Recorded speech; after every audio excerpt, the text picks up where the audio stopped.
اینترنت رایگان. خب دوستا، آیا اینترنت رایگان در افغانستان واقعیت داشت، نداشت؟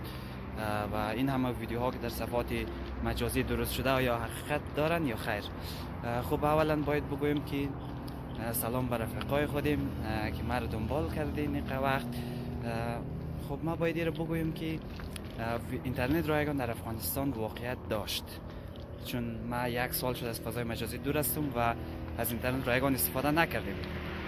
خب سال پیش اینترنت رایگان واقعیت داشت و خودم استفاده میکردم، در گوشی دوستا فعال کرده بودیم، یعنی تنظیمش کرده بودیم و کاملا درست بود. و انشالله که ویدیوهای کسایی که دیده بودم در گذشته کاملا درست بود و بعد از این ما براتون قول میتونم که ویدیوهای درست و مفید درست کنم، مثلا در مورد اینترنت رایگان و یا هر چی که خواست شما بود، هر چی که برای شما مفید بود ما براتون میسازم ویدیوها را. و ویدیوهای گذشته که گذشت 1 سال گذشته، واقعا خیلی ما ازتون واقعا معذرت میخوایم که در این مدت بوده نتونستم. خب بعد از این انشاءالله که حتما ویدیو میمانیم.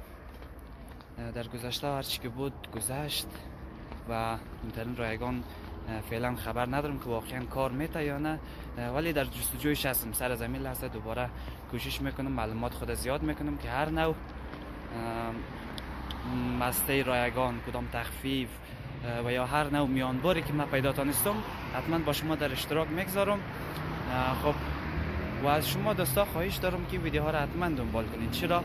چون که من در ویدیوها همیشه کوشش میکنم من حیث یک بیادر کوچکتون و شما بیادرای گلیم، خواهرای گلیم ویدیو بسازم و ویدیوهای الکی نه. این روزها در فضای مجازی خیلی رایج شده، مردم برای کسب درآمد، مردم برای که فالوور جمع کنن این تو ویدیوها رو درست میکنه، ولی من شخصا روزی که یوتیوب شروع کردم همچون هدفی نداشتم. فقط یگانه هدف من این بود که با دوستای خود همکاری کنم. و دوستا وقتتون رو ضایع نسازین و بر موضوع هم دلچسپی نشان ندین. واقعا این یگانه خواهش من از شماست. و این ویدیو رو هم من امروز واقعا کدام تصمیم نداشتم که من امروز یک ویدیو درست کنم. همیال هم میبینید که من در یک مسیر روان هستم و دفعتا یموتو خداگاه در ذهن ما آمد که برای شما دوستا یک ویدیو بانم و سر زمین لحظه دوباره برای تولید محتوا زحمت بکشم، آستین بر بزنم و شما دوستا را از اخبار جدید، تکنولوژی، میانبرها و مخصوصا چیزهایی که برای شما مفید باشه من انشاءالله که همراهتان هستم.